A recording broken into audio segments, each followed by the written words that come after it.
Good Friday evening, I guess. Welcome to Wizards Outlook. Got Raymond Lyons, Cardell W. Jr., Wilson Tarpe Jr., and look, man, we knew what was all at stake tonight for the Washington Wizards and Indiana Pacers. It's really simple. You win, you advance, you get to actually reach the playoffs. If you lost, the season ends tonight, and the Wizards, they throttled the Pacers 142 to 115. They made sure it wasn't them. They ensured that they will be playing Sunday at 1 p.m., which also feels like it's the day that every DC team is playing somewhere on the professional side. That's it, Cardell. We're going to let you kick this one off. Initial thoughts on Washington's win? Pure dominance. Pure dominance. They overwhelmed the Pacers in the second quarter. I think when Sabonis and Brogdon started picking up fouls, and they had to make some adjustments with the rotations or whatever. The Wizards took full advantage of that, and it started with Russ, him attacking in the first half, getting his shots going, and the Pacers started focusing on him so much. It made it easier for him to get involved, get other guys involved, and they got involved. Rui got involved. Bill was doing this thing. This is the healthiest Bill has looked since before, in a couple of weeks. I ain't gonna say before he hurt his hip, but definitely before he aggravated it. What I'm saying? He looked on point. Neto hit some big shot, and Gav for his effort, man, with the double-double. And playoff-like atmosphere, he just keeps getting better and better as he learns he's going to be a problem. And then the floodgates open up, with the Wizards. We all know they got their number one in pace, so they're going to be up and down regardless. But they were locked in. They got embarrassed in Boston, you know what I mean? So they came in here ready to redeem themselves. And once Russ set that tone, everybody else just followed suit. And everybody hit the shots. They were just in a groove and a rhythm, and there was nothing the Pacers can do, especially once their top two guys, got in foul trouble. And they couldn't be as aggressive going to the basket. They couldn't be as aggressive defensively. Then, the Pacers just fell apart. And in the third quarter, you saw that the Wizards almost scored 50 in the quarter. When that happens, the opposing team, they're done. That just doesn't happen. So it was just a all around dominant performance all around with this team. And it ain't even really much to add, man. It's just one of those nights where everything went well for Washington. They did what they should have done. Honestly, in Boston, if they would have played much better, they had a chance to do. And now we get ready to see what they do against Philly. Right. Yeah, man. This thing got off the rails quick for Indiana, and they never recovered. Washington was in a groove. They played like they were angry from the other night, which they had a lot of reason to be. They could have, take care of business the other night, and they don't even have to worry about this. But, they came out victorious tonight. Indiana just couldn't do anything. And that's really been the case with them all season against Washington. Like, every time they play, it's been a high scoring game. And Washington has come out on the better side of it, and they talk about the Pacers liking to get up and down the floor, but you're playing a team with the number one pace in the league like that. That's their wheelhouse. So man, if you're gonna get up and down and you're not gonna stop them, then you're asking for a night like this, really. I mean, nobody expected it to be this bad, but yeah, man, that's where the Wizards are comfortable. When you kind of slow them down and force them to play in the half court on both ends, that's where they kind of run into trouble. But that's their thing, man. Getting in the open court, getting easy baskets. They turned them over and got easy baskets in transition and limited Indiana's transition. And like Cardell said, man, they was just clicking on all cylinders. Man, Gafford, he was just erasing everything at the rim. And when you driving in and getting your shot punched like that, it's just deflating. And Washington, they put their foot on their neck and they didn't let up. It's it's good to see that type of aggression out of them. So yeah, man, this was an enjoyable one. They ain't make us work too hard. And just go ahead and rest up because you got a tall task on your hand come Sunday. Yeah. Yeah, there's not really too much to add. Big win. You like Ray mentioned, it's cool that you got two teams that's similar in terms of liking to play fast. There's a difference between liking to play fast when you're dictating the terms, and then playing fast when you're not dictating the terms. Like they both wanted to play fast, but it was Washington's way, not Indiana's way of playing fast. And Washington's way, Indiana didn't really want a part of. As you saw, where Russell, once they got in transition, whether it was him literally pushing it up court or even the early, the throw ahead passes, just 3 passes, ball doesn't hit the floor, someone's dunking on the other side. You got somebody like Gafford runs the floor like he does. He's in heaven in that regard. It was tough, and you also got to see. I know some people kind of overlook some players in the league. Indiana without Miles Turner is not Indiana. And Karis LeVert. Yeah, and Karis, obviously. But especially in the paint, and this is not a knock on Sabonis. So a bunch of people on Twitter like, oh, I thought Sabonis was nice. It's like he's not the 5 for them. Like typically, you know what I'm saying? He's being asked to do some things that typically not supposed to do. Like Turner, just leave that. Yeah. Mm-hmm. So it was interesting, but again, it was a good win. The only thing that I don't like is we watch Washington on the road, look listless against Boston, right? And then you got how you looked at home. The problem with the playoffs, on the road, you don't have home court advantage, right? So again, like you can't be listless. You're starting 2 games of Philly. As cliche as it is, series don't start till the other team wins on the other team's floor. Philly's won in Washington already this year. Washington hasn't won there. And it's just a tough matchup, period. So we'll see. But again, they have to find a way to not be listless on the road. You can't. It was 2 totally different. You went from having life, and then like you look like you didn't have a pulse 2 days ago. And again, in a playoff series, like that's part of it, y'all. And then you have to be on the road to be at home. And yeah, there's a lot to deal with again. But on looking at just today, it was a good performance. Did what they needed to do. Even got some of their, some of their horses some rest. So that is a positive thing. I love seeing Anthony Gill come in late, get to it, get 10 quick points. And, like you guys said, got some extended minutes for Gafford. And with somebody that won, those extended minutes are everything. He needs as much as he could get, as much as you can get him. So it was cool. But again, the work's just about to begin. Like that was just to get to the playoffs. Now, your reward is the team with the best record in the East. Everything gets a little bit heightened from this point forward. All right, Ab for real. He was just before we get to the comments. IG, thank you for tuning in as always. You got Ab for real and Coach Lou. You and Mel already on Instagram. We appreciate you both. Ab for real was just like Gafford got to start, bruh. Ain't no time to play with Embiid, with Lynn and all that. And all I would simply say is like the thing with Gafford is like we gotta wait and let him get there because the thing is he gets in foul trouble a lot, and he gets in foul trouble sometimes against bigs that aren't as good as Joel. So you're gonna see a heavy dose of all 3 centers. It's gonna take all of them to try to slow that man down, and he's averaging 30 against Washington. So he's going. There's a reason he's in the MVP conversation. That's a nice way. He don't have the experience yet to deal with Embiid like that in the starting role. I mean, he's a great shot blocker, but one of his weaknesses is he go for everything. Embiid will prey on that and get him up out of there real quick, and then he ain't gonna be a factor. He gonna be on the bench in foul trouble or fouled out, and then that limits you. So, he think about it. This is his first time even playing meaningful basketball since he's been in the league. Like, no disrespect, he was on the Bulls, so. He gotta learn. He don't look. He about to see playoff Embiid. That's a totally different animal. And playoff Sixers, they gonna be in kill mode. So, he gotta learn. And the only way you can learn in this stage of the season is by going through the fire. You know what I mean? So, I like what Brooks doing with the rotation of centers. He need to stick with that. It's been working. Whichever big is giving him the most production, that's who you ride with that night. Simple as that. And like Cardell said, you're gonna need you're gonna need all 3 of them and all 6 fouls. Just being honest, you're gonna need all of them.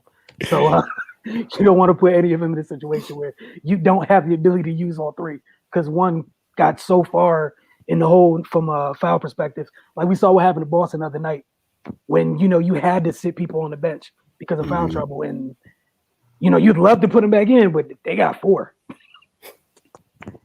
So it's be something to watch going forward. That said, before we get to the comments, we're also going to talk a little bit about, we have the finalists. The league shared on their Twitter account earlier, the league comms account, just about the finalists for the awards for this year. So we're going to talk about that. But before that, quick word from our partners over at Oohs and Ahs. All right, great deals every single day. Get over there. It's oozandahs.com. You got the website. If you guys can see, right at the top of the screen is right there for you guys. It's just that easy. You got 2 locations. Just a nice reminder. You're on the bottom screen, so definitely get over there. We're going to get to where you guys want to start. Go to the League Awards or straight to the comments? League Awards. Might as well knock that out. Okay. And real quick before we get there, just respond to the folks on IG. I want to make y'all feel left out because y'all don't get a chance to comment on YouTube where, that comment stays up there for a little while. Coach Lou wanted to know who's the 3rd most important guy on this team. I like Nito and Ish's grit. Most important to me is Rui. He has to be the 3rd option because teams are automatically going to focus on Russ and Bill. He had, like what he did tonight, he put pressure on Sabonis, and that was everything. Got him in foul trouble. He kind of did to Sabonis in a way what Jason Tatum did to him, the other night. You know what I mean? So he has to continue that production, especially in the Philly series, because he got to deal with Tobias Harris. So he can't be bashful. He can't be, having one of those 8-10-point games, 5 rebound games. Ain't gonna be enough because he ain't gonna have no help. The center's gonna have their hands full in Embiid and Dwight.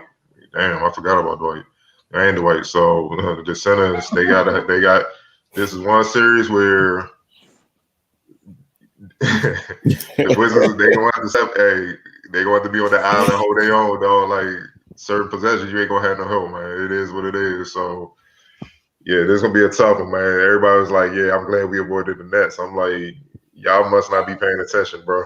The Nets don't play defense, so at least they got to punch his chance.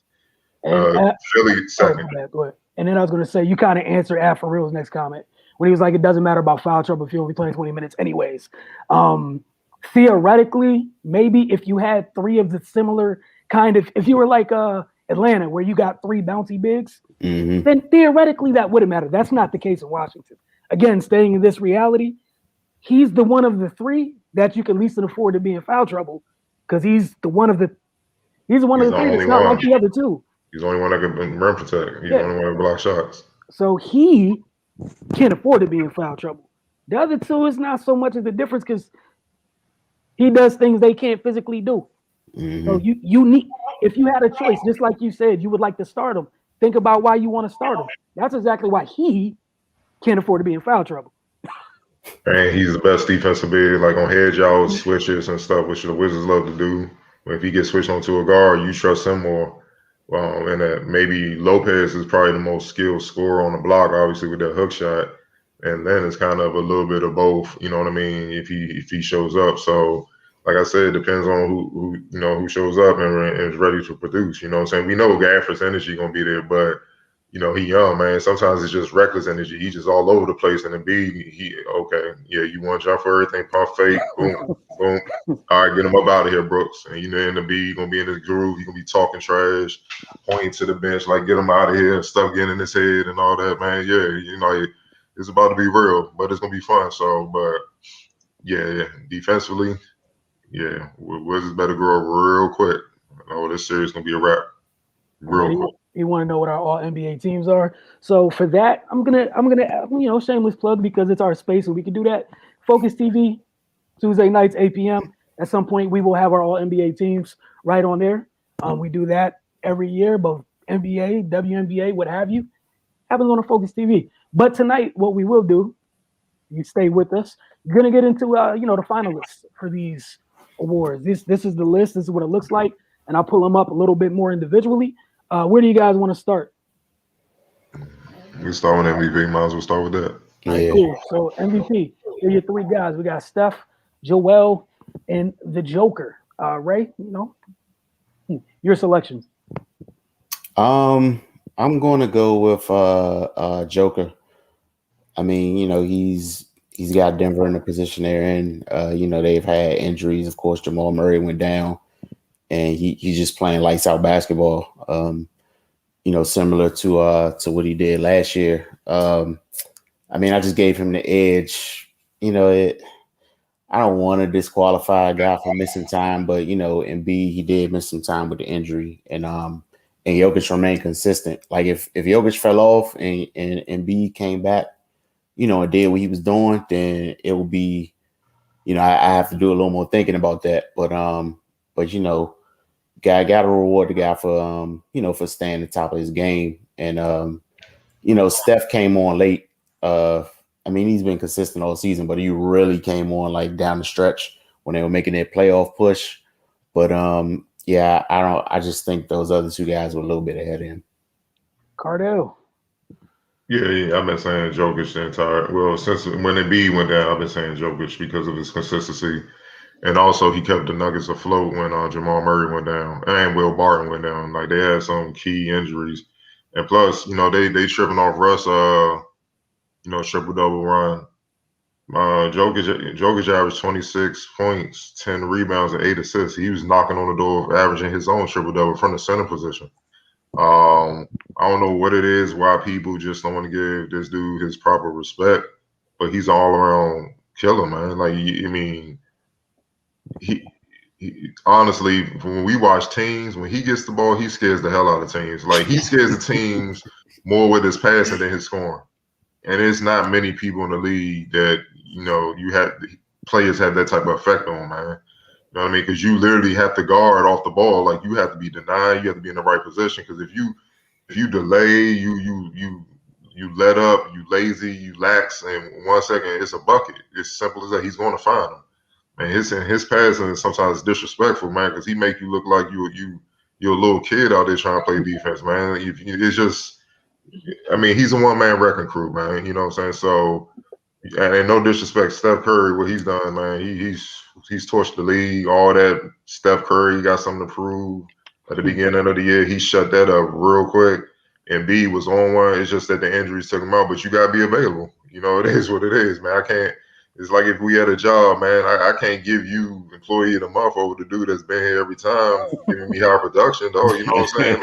Like, I can't, like, what sense does that make? You got to be, and unfortunately, that's what it was. So, but nah, man, Jokic, man, he's been consistent, the most consistent, man, been there every game, kept him afloat. It's nothing you can really point to be like why he shouldn't get it. Everything points towards to why he should be the MVP, and that's why I feel like he should get it. All right, I think that we went 3 for 3 on that one. You guys pretty much laid the case out. Consistency still does matter to some folks. And also, he's kind of really good. Y'all got league pass, man. Make him like one of your teams. Like, it won't even take that long for him to change your mind. Give him 5 games. I challenge you that. All right, what's next? My bad. I think I went to pick one first by mistake. Where y'all want to go? Rookie, 6-man, defensive player of the year. Rookie? All right. Cool. So we got LaMelo Ball, and Edwards, and Tyrese Halliburton. It is tough. Can I cop out and go co-rookie of the year, or I gotta pick one? Why you always trying to bend the rules, man? Because, man.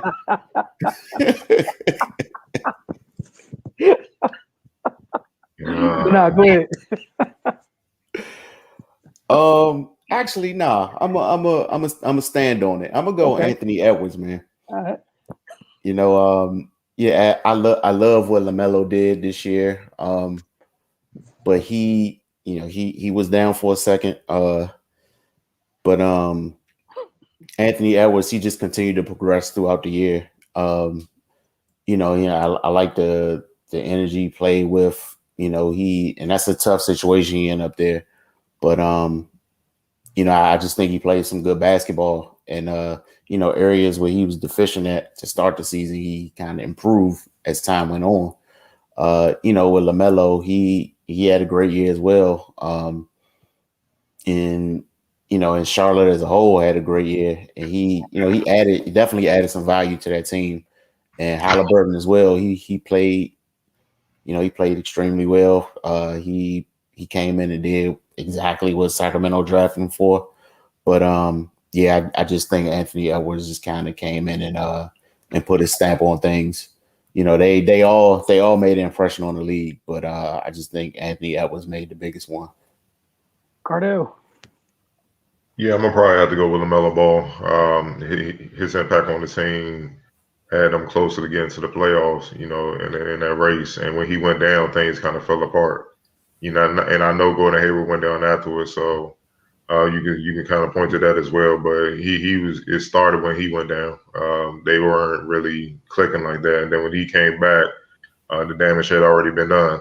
Plus, with his triple-double threat, I think he came out the gate a lot stronger than Anthony Edwards. Man, Anthony Edwards struggled for a minute. That's why I can't give it to him. I think he probably had a strong, like 1/4, maybe half a season or whatever. Where LaMelo, he was consistent. Only thing that stopped him was the injury, and he can, you can't help that. It'd have been one thing if Anthony Edwards was right there from day one, being as consistent as him. Then I would roll with that. I would roll with him. But he came out the gate putting in work. I'm talking about LaMelo, so. I think he maintained. Plus, his impact on his team winning was much greater than both of these guys. So, I got to give him full credit because that's what it's about. And Tyrese Halliburton, he's nice, man. He's deadly. You know what I'm saying? But I just feel like the impact of what LaMelo did, is just outweighs what the other two did. Yeah, for me, I think LaMelo's strong start and the fact that the only thing that changed anything was the injury. And then we got to think about, we literally got to see his impact when you saw him not with Charlotte and how much just the drastic change of what life looked like without a rookie for them versus when he came back, even to just the end of the season where, I think I saw something when he said he still didn't have full motion in the wrist that he hurt, but him just being on the court helped them towards the end of the season. I know they, that's not the way they wanted to go out against Indiana, but him being back definitely, you can see the change in him coming back. And the difference when he was gone. All right, the next thing we had up was the 6th man. I'm interested to see y'all's response to this one. Yeah, it's Derrick Rose, Joe Ingles, and Jordan Clarkson. Which one of y'all want to step up first? Matter of fact, look, you know what? I'm gonna jump out the window here with this one. And it's hurt. So I went Jordan Clarkson, and I really wanted to go Derrick Rose. The only reason I went there is Derrick Rose did not start the season with the Knicks. You know what I'm saying? Like it was just that little sliver for me because I wanted to go Derrick Rose. It's just like I can't get mad at Jordan Clarkson because he was there the whole time, being annoyingly effective in this role. So I went Clarkson. Yeah, I'm gonna roll with Jordan Clarkson too, man. He kind of took over the mantra that Lou Will, age and attrition. He kind of took over that spot as just that lethal scorer off the bench for the Jazz, man. I've seen him literally win games just coming off the bench and giving dudes buckets, man. And it's been consistent all year. I think the worst game I've seen all year was where he probably back in April, I was watching him against the Suns. He had 12 points, but he shot bad, you know what I mean? But a bad night for him was 12 points off the bench. That's saying something, you know what I'm saying? Because he also had a 41-point game against the Warriors, you know what I'm saying? So, that's just tough. And also, I don't know how the hell Jazz got 2 6-men, something they ended up with. I'm trying to figure that out. What's going on, man? I could have sworn Ingles was starting a lot of these games I'm watching, man. But hey, man. Hey, look, somebody there, someone smart, and they found a loophole. I guess Ingles ain't started enough games to qualify as a starter. Come on, man. Somebody found something, but he's starting, man. We got to stop this. They play games, but and D Rose was with Detroit. He was starting, you know what I'm saying. So he ain't really getting in that role until he got to New York. So yeah, I'm gonna go to the guy that's been in the whole year. And plus, man, they got the #1 seed in the West. Come on, man. That's he helped keep things going when Donovan went down. So for sure, Jordan Clarkson, I think he got it. Right. Yeah, I'm gonna go Jordan Clarkson as well. He's proved his value in that role. I mean, he comes in and just lights teams up. And you know, we've seen in the past where you kind of need somebody like that. Like whenever I think of somebody like just kind of in that instant offense role off the bench, the first person I ever think of is Vinnie Johnson. Mm-hmm. You know, and we know how important he was to those Bad Boys teams. So yeah, man. Andrew, Tony, guys like that. Yeah, exactly. Yeah, man. So yeah, I gotta give it to him because he torched everybody, and you know he did his job and did it the best out of everybody in the league. All right, on to the next one. This is a fun one here too. Defensive Player of the Year. You got Rudy Gobert, Draymond Green, Ben Simmons. Which one of y'all want to step up here? I'll go ahead. So last night I'm rolling with Draymond. You know, the way he impacted the game in so many ways, on ball, help side, off the ball, transition, communication, leadership, playing different positions, literally guarding 1 through 5. Yeah, it's not many in the league like him, if any. I can only probably Drew's only one like that, but he's smaller. Ben is capable, but they don't ask him to do it as often as Draymond, you know, due to the personnel that they have. And to me, Rudy Gobert, no doubt he's a presence, but I think his impact this year wasn't as strong as it was the previous years. You know what I mean? I think, you know, just watching the Jazz a lot, you know, they recognize his presence, but teams still kind of attack him more. You know what I'm saying? He wasn't on his game as sharp as he normally is. Draymond, without his defensive intensity and stuff and what he brings to the Warriors, they not even in the position they in for the play-in, you know, trying to get to the playoffs. And you saw last night, they were in the game because this dude was literally like hedge out or rotate to help somebody else and pick and roll sets. They would throw the pocket pass to AD and Draymond would literally recover and steal the pocket pass. Like, you don't even see dudes even attempting to do that in the league. And he did that, and he stole the ball multiple times last night. I mean, the boy, he don't get enough credit for how much of a genius he is on the court. You know what I'm saying? He's smart as hell, man. So I know, like Gary Pay used to describe Dennis Rodman. Excuse my language. She called Dennis Rodman a fuck up person. That's what Draymond is. He just do it a different way. He do it a more cerebral way. Where Dennis Rodman, who was smart in his own right, don't get me wrong, but he was more athletic. He could physically impose his will more, you know, because of his athleticism. You know, that's what I see with Draymond. So I feel like he you know, he earned this award. Right. Man, it super tough, man. God, Jesus Christ. You need a minute? I'll jump in if you need a minute. You need a minute? Nah, I'm ooh. It is you know tough. What? Yeah, but I mean, you know, listening to Cardell go through it, I mean, like, you really do kind of have to give it to Draymond because also playing with an inexperienced team and they had a lot of injuries. So, you know, him quarterback in the defense becomes even more important. You know what I'm saying? Because, you know, those guys just don't have the experience, and then he has to contribute even more, really. You know, Rudy, he's got a reputation now, which is absolutely earned.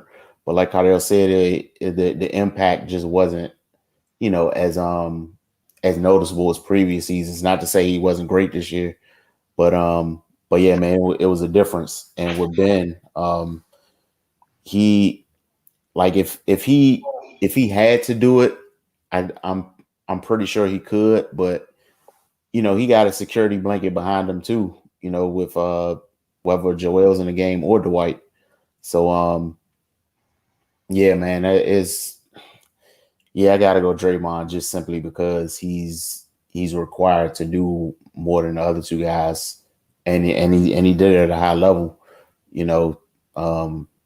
Yeah, man, not to diminish what the other two did, but like what Draymond had to go through this season to and then to still get the Warriors in the position they was in, I think he earned it. Yeah, it was kind of easy for me. Like Cardell laid out a very sound. Like there was no holes in it at all, and that's why I really don't have much to say. I feel like for most of the year with Rudy, it felt like people were like, so let me find out why you got that award. Like people test him regularly this year, and I feel like some teams had more success kind of attacking him a little bit than they did in the past. And then and again, it's not to knock him, just keeping it a buck because it's one thing. Like there was a while where I felt like, yeah, I agree with him. He didn't get the respect that he deserved for it, right? And now you got the respect. The second part of that is maintaining it. I don't think he maintained it this year at all. They did have a great record, but he didn't maintain it. And then Draymond, if we're gonna kind of crucify. I'm not saying us per se, but crucify somebody for kind of for going scoring to a degree to focus on other things. And if they do decide to do that, but they do it at an elite level, yes. And then if it goes hand in hand, Steph isn't that MVP candidate if this guy's not doing what he does in this part of it. So it goes hand in hand. It's literally two great examples of them working together to propel that team and all the stuff they had going on. So yeah, and then the thing with Ben, I don't think Ben's gonna. I think Ben deserves to be mentioned. He deserves to be a finalist. He's not gonna get the opportunity to win it until he's unfortunately probably on the team without arguably arguably the best big in the league. Kind of tough. It's really tough to get that. So that's what it was for me. Here's another tough one because this is what this is this year. Really hard choices. Coach of the year: Quinn Snyder, Tibbs, Monty Williams. Cardell, you said not for you. Who's your guy? Thibodeau. Right. Come on, man. Look, let's stop this. The Suns were knocking on the playoffs last year before Chris Paul got there. So with Chris Paul, Crowder, they act like he ain't matter. Guys like that, when they come on board, of course they're going to be better and stuff like that. Not taking nothing from Monty Williams.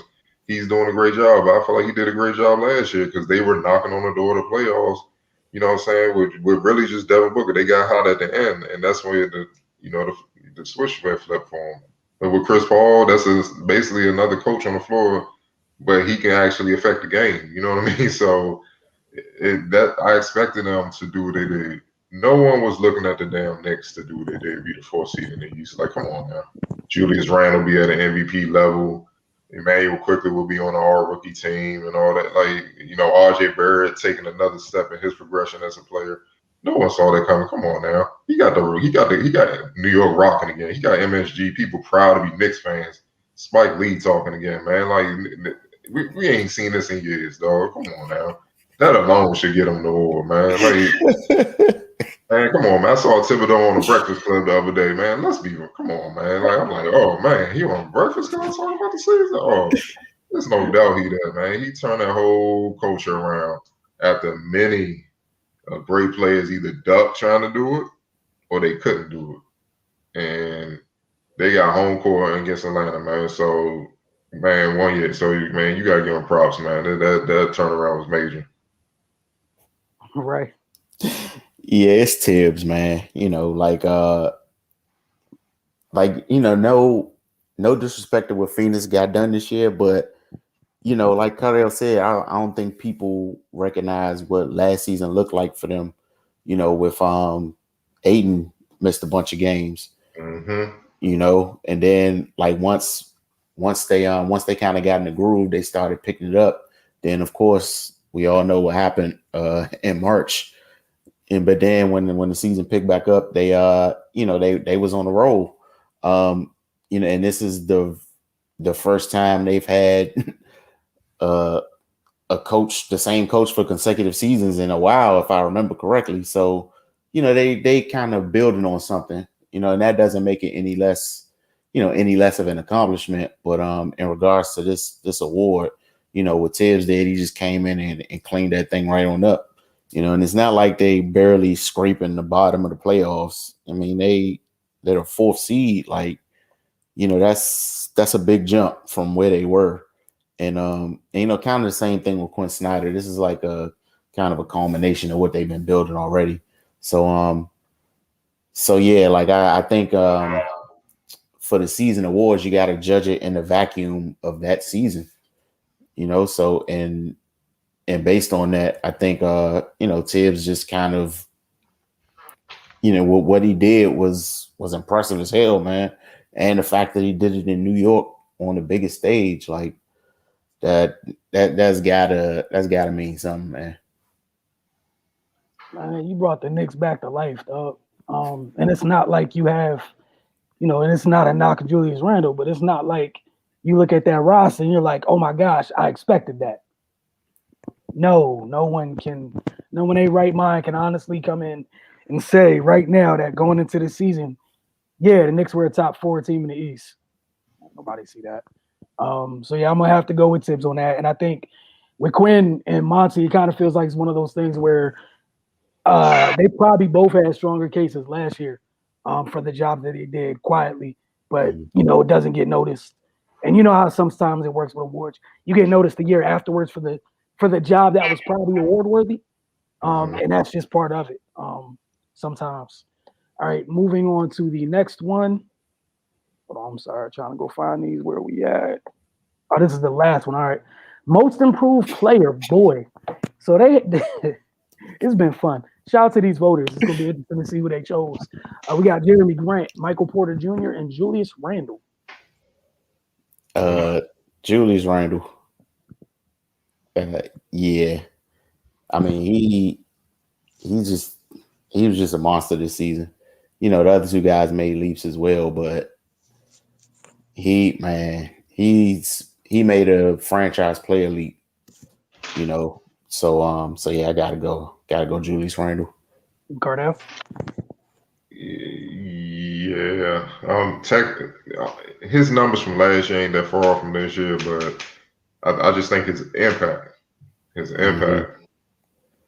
It's hard to ignore that, and his efficiency, man. You know, like in every aspect, 45% from the field, that 41% from three, though. I mean, I'm seeing this man mix dudes up, in and out crossover, step back threes, and that ain't even, you know, his bread and butter is bullying dudes and going to the rack and stuff. You know what I'm saying? Where the fact he has that in his game, you got to guard him accordingly.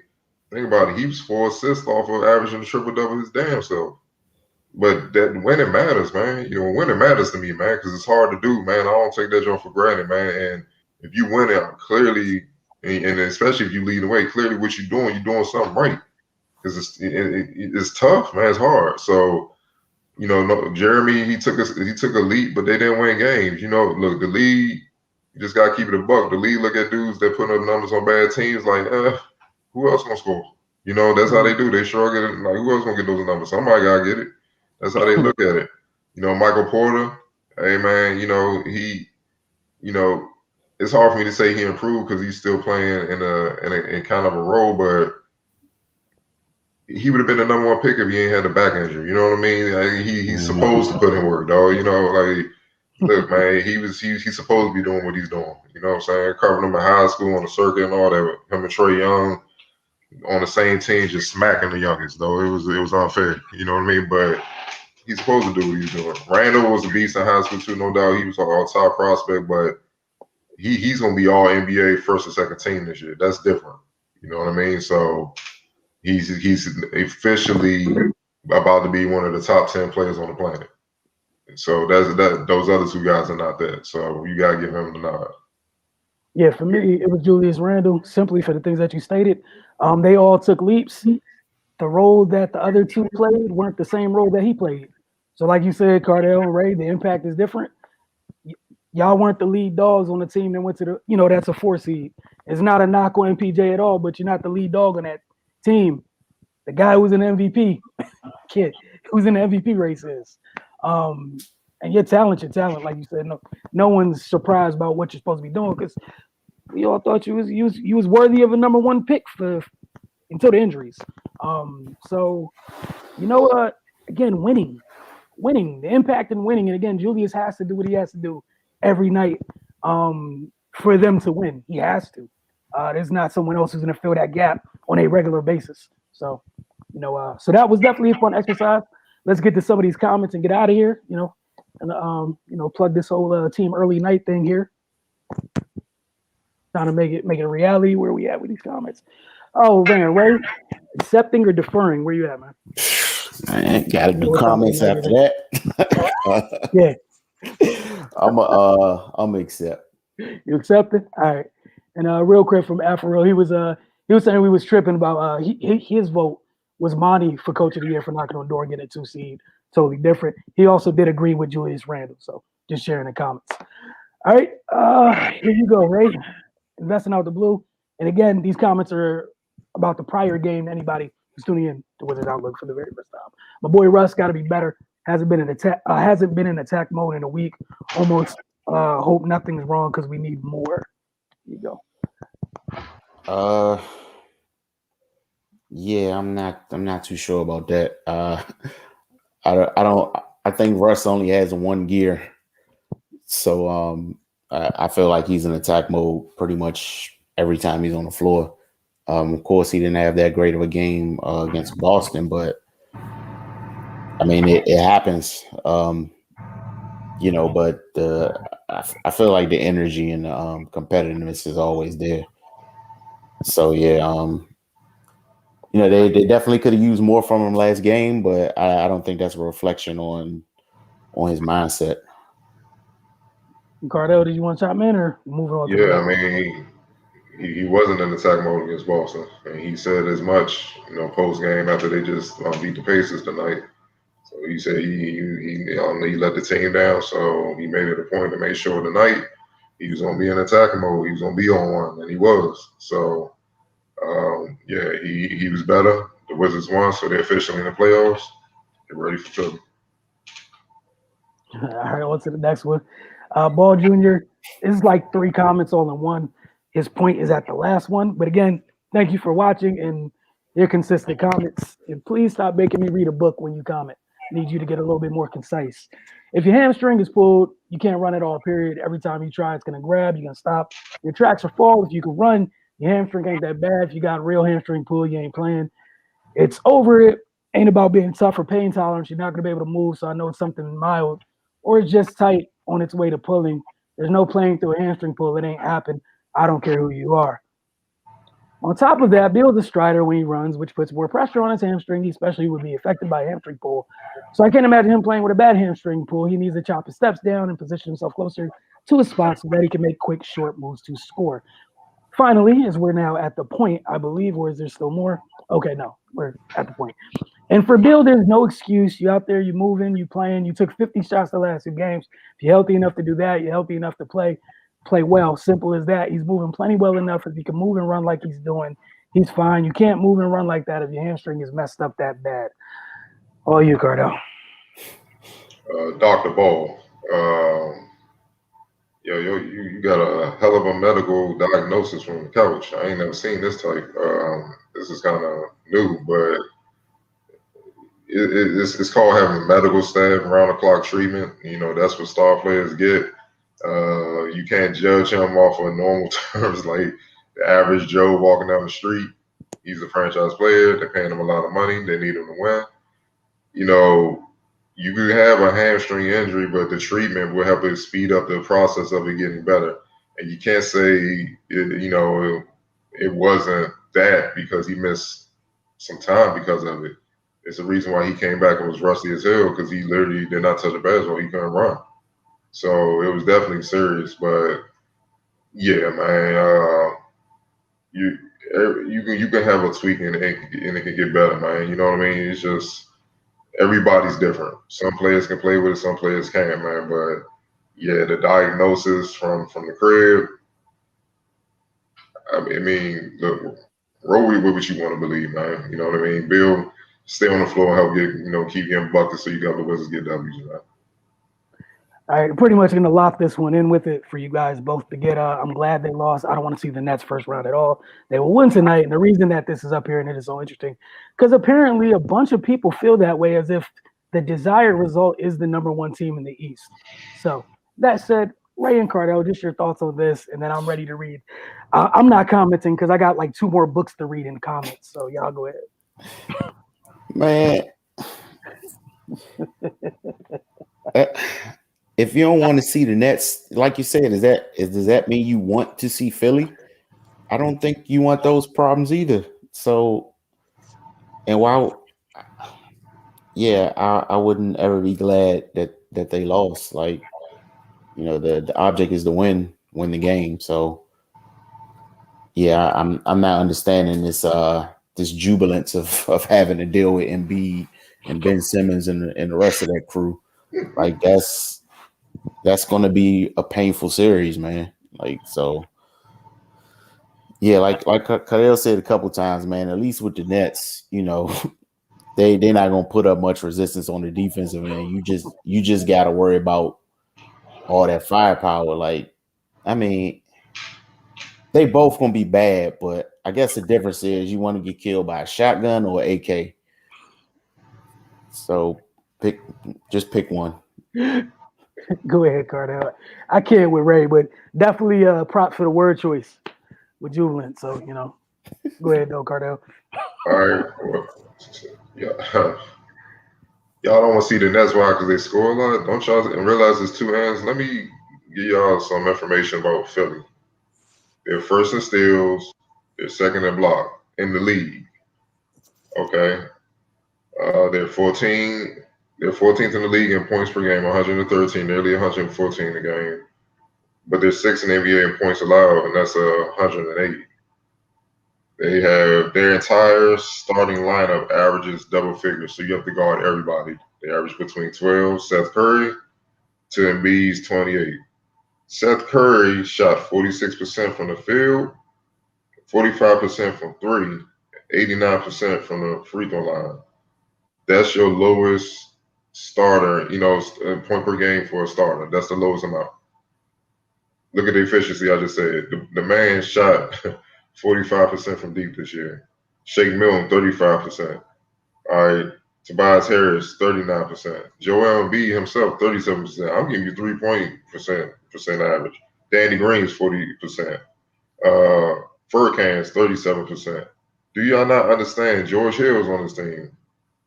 39%. Do y'all not understand how deep this team is and how many guys you have to deal with defensively, which is not the Wizards' strong suit? And then they can lock you down defensively. So you sure y'all want this problem? Y'all, bro, death is death. You know what I'm saying? Look, with all due respect, man, shout out to the Wizards for fighting into the playoffs, but death is death. Nets gonna make it. The Nets may make it seem like it's gonna be quicker, but nah, the Philly is gonna make it slow and torture. It's gonna be bad. So y'all act like they really like the Philly is sweet. I don't know what y'all been watching all year. This shit about to be bad. But y'all go ahead and keep watching, man. Look, it is what it is, man. I guess it's gonna be light work for the Wizards. On to my next chapter to read. Here we go from So Ben. 2 reasons we lost. Celtics had more guys with playoff experience versus our team that had 2, maybe 3 guys. And second, defense was atrocious. After Kemba hit his third or fourth wide open 3 in a row, I thought surely someone was going to body him up. But no, they double-teamed Tatum.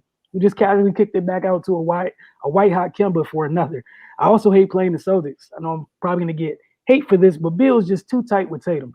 Joking before the game. Laughing with him after we just got booted from the 7th spot. I was fuming. Maybe I'm just old, but I grew up with Bird and Magic, then Isaiah and Jordan. But there were no friends come playoff time. And it continues. Once you're out, yeah, have a laugh and a beer, but not until then. And here's where it gets fun. That's why I lost respect for KD. Best pure scorer of all time, in my opinion, with the size and soft shot. But when he was having dinner with Draymond while OKC were up 3-1, well, we all saw how that turned out. I'm basing that purely on articles in OKC at the time and reports that followed saying it caused major friction between KD and Russ. I don't personally know that for a fact, truthfully. Give you credit for stating that part. Russ had a solid game, but abysmal offense for his standards. No excuses. I'm a real fan of his. Just hope our guys get into playoff mode next game or else. Well, it was an interesting season. Hopefully next year we develop more with an actual preseason and practices throughout the year. Whew. Here you go. Ray, I think it's your turn.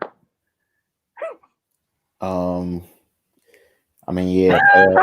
I'm sorry. No, hold on. I'm sorry. It was just, Afarilla IG was like, the Nets are a nuclear bomb. There's no hope at all going up against them. We can hope Embiid fall over or something. It ain't nothing go on worse than that, period.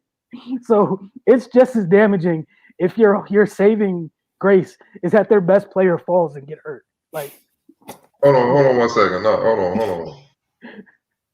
You got Nets players needing time off to just deal with random shit. I'm gonna just say random shit. You got one that did was random shit.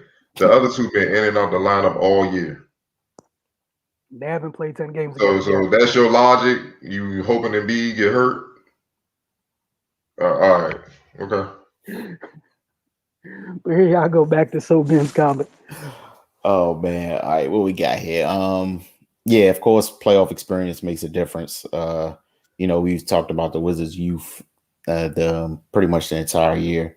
And second, defense was atrocious. I mean, it is not much to expect from them on that end. Just being real with it, like we're we're at the finish line here, so I'm not sure why you would expect them to all of a sudden become, a stout defensive team. Like they are who they are, man. Like, and that's definitely something that needs to be addressed. In regards to this Bill being too tight with Tatum thing, I mean, yeah, I get that. I wouldn't want to see you laughing and joking on the court. We saw something similar early in the year when they played who was that? The Hornets, and Bismack was joking with Westbrook after the game about getting dunked on. Like, that's I wouldn't do that. But I mean, there's always been friendships amongst rivals in the league. I mean, it's not going anywhere. You can have your thoughts on it, but yeah, that's going to happen.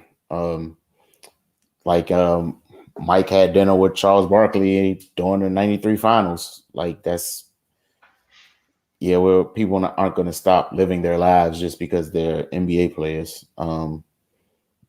So yeah, I don't think that has much bearing on anything. But yeah, I mean, that's why I lost respect for KD. So you lost respect for KD based on something you don't know for a fact is true. That's kind of a contradiction in itself, but do your thing, man. And Russ, we addressed in an earlier comment, he wasn't himself last game. He rebounded well. The whole team rebounded well tonight, and they smacked Indiana to go ahead and get the 8th seed. Cardell, did you want to comment? Yeah, as far as for the Bill and Tatum thing, they go back, man. Tatum is this young boy. He's different than a lot of those other guys. They literally, he literally go back with Tatum when Tatum was dang near Pampers, man. That's not even a friend. That's a brother. That's right. That's family. So it's deep. But at the end of the day, I get it. I wasn't too keen on him giggling about, what happened after the game or whatnot. That's not how I would react or you would have reacted. But for them, they did. That's their thing. You can't knock it. But clearly it's competitive, because if it wasn't, Jason Tatum would have put 50 on his head. So obviously they ain't bothering him too much. He got him up out of there and got the W, and they chilling at home. So it ain't affecting him. And Bill was trying. It ain't like he ain't shoot or something. It just wasn't falling. His shots weren't falling. So it is what it is. He rebounded tonight and came back, and they for damn sure handled business tonight against the Pacers. So yeah, you can't knock that, man. But nah, it's deeper than normal NBA rivalry just being cool, man. That's his young boy. They literally grew up together, went to the same high school, same trainer, family know each other. They're family, man. So yeah, just like you might be cool with your brother if you have one or some cousin or something like that. But when you get between those lines, it's go time. I'm gonna murder you. Then after that, talk trash to you, let you know I'm one up. And that's probably what that was. They tell him, like, yeah, I served you, you know what I'm saying, talking trash, I bust your ass. It is what it is. So hope to see you in the playoffs so I can do it again. You know what I mean? So that's all that is, man. All right, on to the following one. I think this one is yours, Cardell. Get ready to wind down. David Confield, simply the Wizards play with no urgency at all. This was a horrible performance as a team. They are better than how they played last night, taking nothing away from the Celtics or Tatum, but this was a very poor performance, period. I don't care about the numbers the bench scored. It was a horrible game. These coaches simply can't figure out how to slow down these high scores by playing denial defense on them. Once they have the ball, they're impossible to stop, especially when Tatum guarded by Ish Smith in the third quarter. What a stupid coaching decision. Oh, Jesus. Oh, man. The coaches simply can't figure out how to slow down these high scores. Well, I keep saying this. We're not on the sidelines. We're not in the coaches' meeting. So we don't know what type of strategy they're putting in. But it doesn't matter. They can put in the best strategy of all time. If the players don't execute it or they can't execute it, it don't matter. You cannot hold down a great player, man. You know, you try to make them inefficient. That's the most you can hope for. And Tatum is a great player. You're not gonna hold that young boy down. You're just not. Like he got too much with him.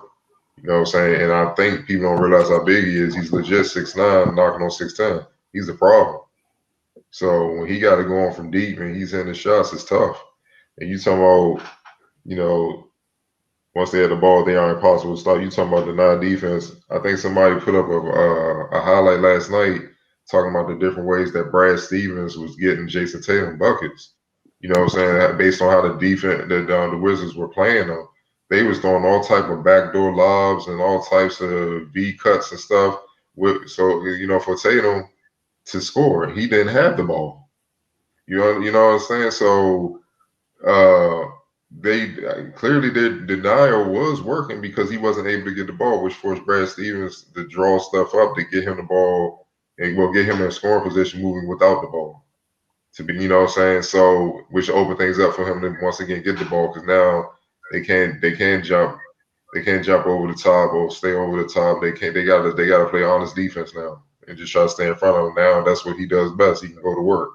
So, and Ish Smith, he put Ish Smith on him because Rui was in foul trouble. Russ was picking up fouls. Bill wasn't right. Who else was he gonna put on him? The centers can't guard him. Bertans. Who else was he gonna put on him? That would have been 60 now. You know what I mean? So we got to stop that. Ish Smith is quick enough, and obviously being a veteran, he obviously can figure something out where he can take one thing away from Jason. That's trying to get by him. The problem is Jason Taylor wasn't trying to get by him. He set up shop on the elbow in the mid range and just turned around, shot right over him. And by that time he was hot, so it was nothing you could do. Trust me, everybody on the Wizards got a little bit of that 50. Trust me. So, you know. I know it sounds simple, you know, coaches draw up a strategy, guys get in the game, and they just shut down those players. It don't work like that, not in the league. So, you know, it was just Jason Tatum's night. You just got to shake his hand, and try to come back better, and which they did tonight. Yeah, I was going to chime in a little bit. Boston did a great job of freeing him, getting him free. It's like you think the Lakers you think they weren't trying to keep Steph from having the ball. Yeah, once he give up the ball, there's 77,000 screens being set. Yeah, Boston didn't do it to that effect, but they were springing him wide open off the ball. So it matters. And again, we've mentioned the roster several times this year. It's not like this roster is littered with 4, 5, 6 outstanding perimeter defenders. Like, you know, there's two sides to it. So I mean, like Cardo said, man, like. I'll just keep moving on with my life. Here you go, right? Eric Reed. Hey, hold on real quick. Kemba had 29 too, so they had to focus on him as well. It wasn't just Tatum. It's kind of hard to put that fire out when another one was building as well. That thing was smoldering. You had one that was literally encompassing the globe, white hot, and the other one's just on its way rising. Like they were going through some things. Boston had them in a bad place. Had them that third quarter, had them in a very, very dark place. And that's the other thing. Both of them can take you off the dribble. And again, it's just probably the only dude on the Wizards is quick enough laterally probably to mess with Kemba. So you can't have him up underneath Jason and Kemba. So you're going to leave Bertans on Kemba. Lord knows he's going to want to dance and enjoy space. So like, again, like Cardo said, yeah, they were down bad. They had some things going on. It was rough.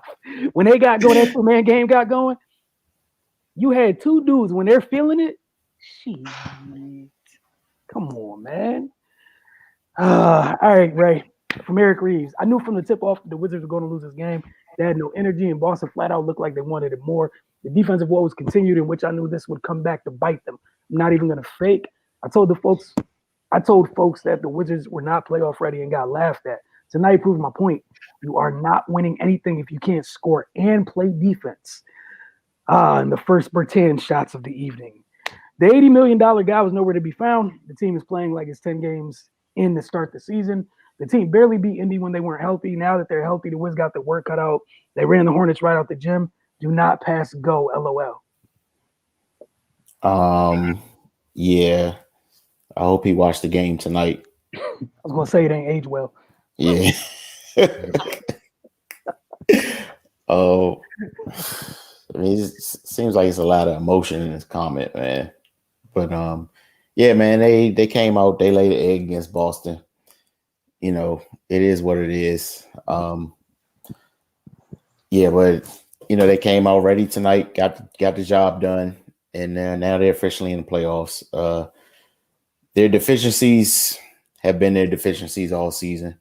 I don't know why we're acting surprised now, but yeah, now that it's the postseason, they're not going to change and become something different.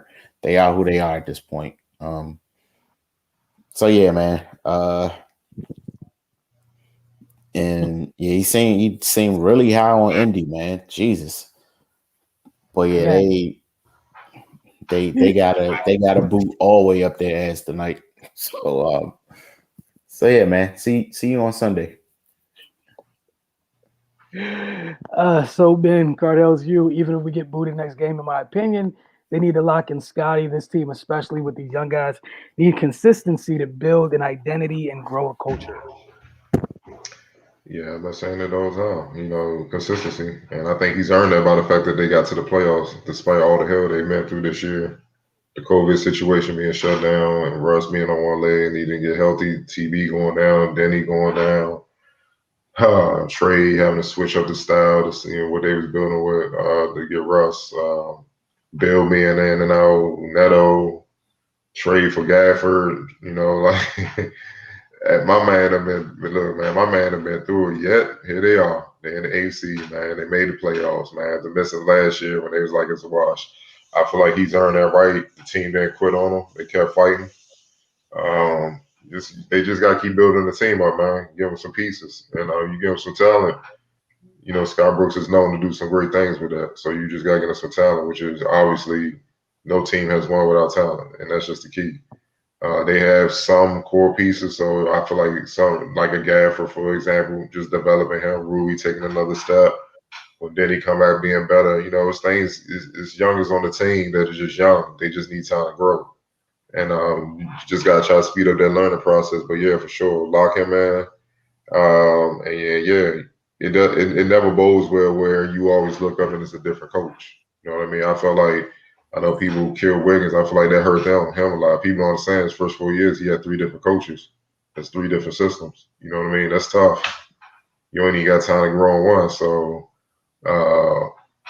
you know, now the last 2 years, he's been in Golden State, Kerr, you know, he's comfortable. And when you get comfortable as a player, man, you know, your confidence builds. When your confidence is up, there's nothing nobody can do with you. So, you know, that's key, man. So I hope they don't do some emotional thing, try to be geniuses and, you know, go out here and try to find a red Auerbach that don't exist, man. You know what I'm saying?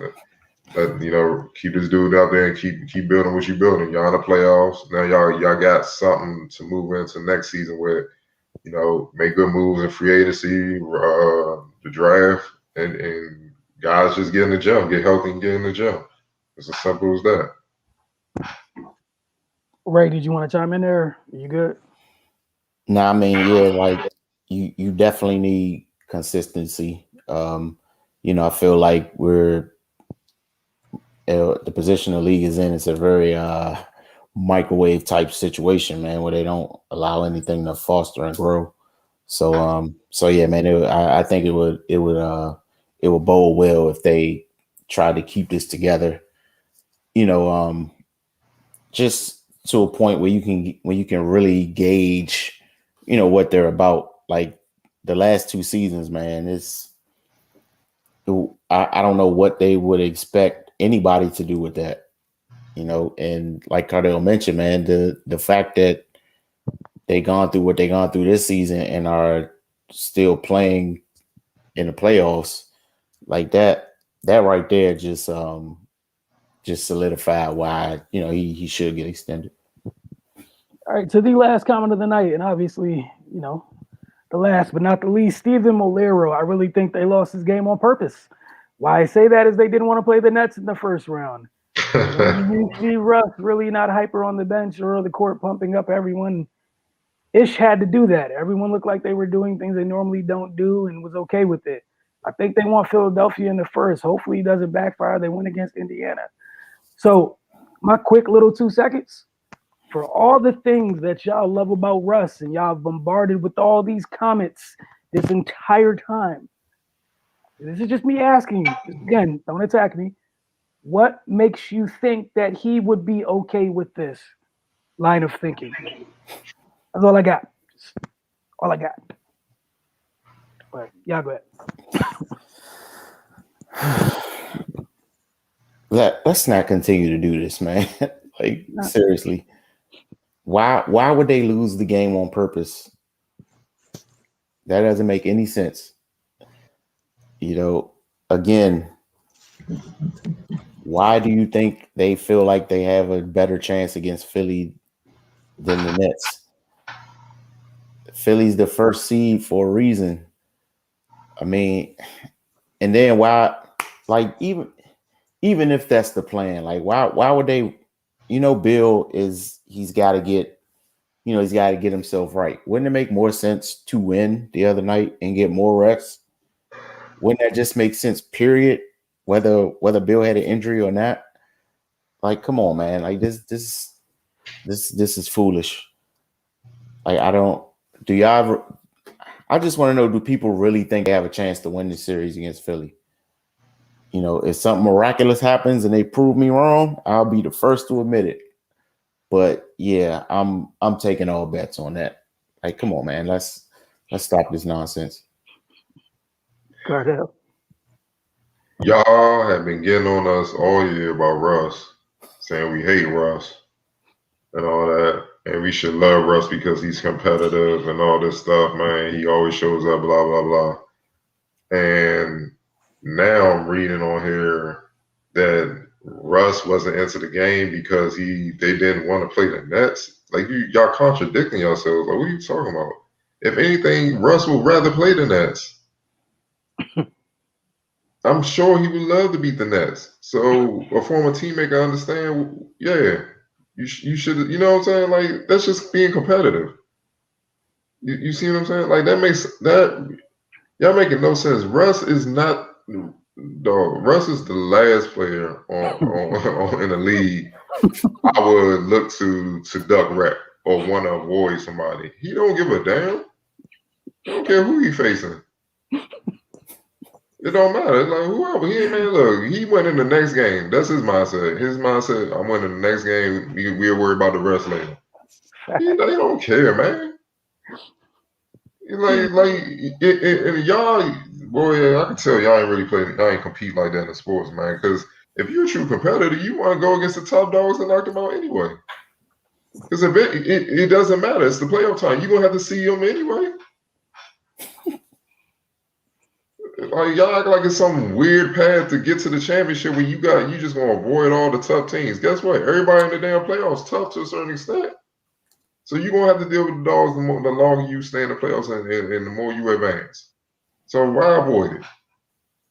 And if you wanted to avoid Philly in the first round and the Nets in the first round, win more games in the regular season. There was also that option. That whole premise goes against everything that makes Russ. Literally goes against the thing that people love the most about him. That's the premise y'all going. It just doesn't make sense. You know what y'all not going to do is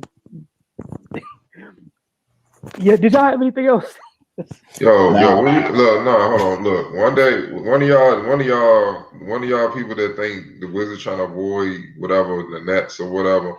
I wish I could bring y'all on the presser when Russ come on, and I wish I could have y'all ask him that question and see what his response would be. You won't be fans anymore. Nah, Guarantee they that. You won't be a fan of his anymore. I guarantee that. And he'll probably walk out. He probably walk out, and that'd be the end of that jump. And think about the stage of the faces he would make before he responds. Like, it would at least take 20 seconds with a whole bunch of different faces made before he responds. What comes out is not going to be kind. Like, you just probably wouldn't be a fan anymore. Again, they're back in business on Sunday. Let's put this up so you guys know this is what the schedule looks like against, quote unquote, their preferred opponent. For some of y'all, Sixers, Wizards, game 1, Sunday, 1 p.m. TNT, game 2, Wednesday, 7 p.m. NBA TV. And those are the 2 times that we know as of right now. Obviously, the schedule will be updated. This, this graphic was from before the game was complete. So y'all have a great evening.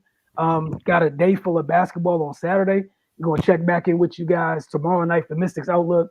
Mystics got a home game. They're complete their, I think this will be their third of their, it'll be their third game of their 3-game homestand in the opening season. And then they hit the road. They got the 3-0 Liberty coming in tomorrow night. Cardell be in the building for that. So we're definitely going to be on here tomorrow night for Mystics Outlook.